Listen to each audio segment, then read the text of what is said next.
U roku, keď dobrodzečné ohňohasné društvo Ruský Kerestur označuje 90 roky svojho isnovania, chvíľková situácia so koronavírusom pohubila plány pre slávy, aký taký jubilej zaslužuje. No to neznačí, že še od označovania ročníci i ukazovania, co ohňohasci znajú, podpolno oddumalo. Toyota Agnieszka označujeme 90 roky DVD, Ruský Kerestur. Mali sme dva vežby, jednu suchú, jednu mokrú.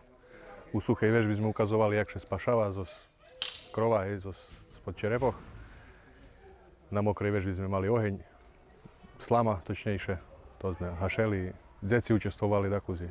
Lično ja ľubím pomohnúť a i všetky, co sme chodzili, recimo dezinfikovať zvalal.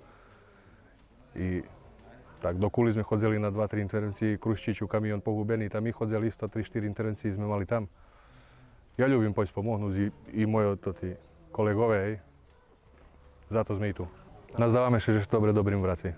Po vežboch najzaslužnejší ohňohasci všetkých возрастov dostali diplomy.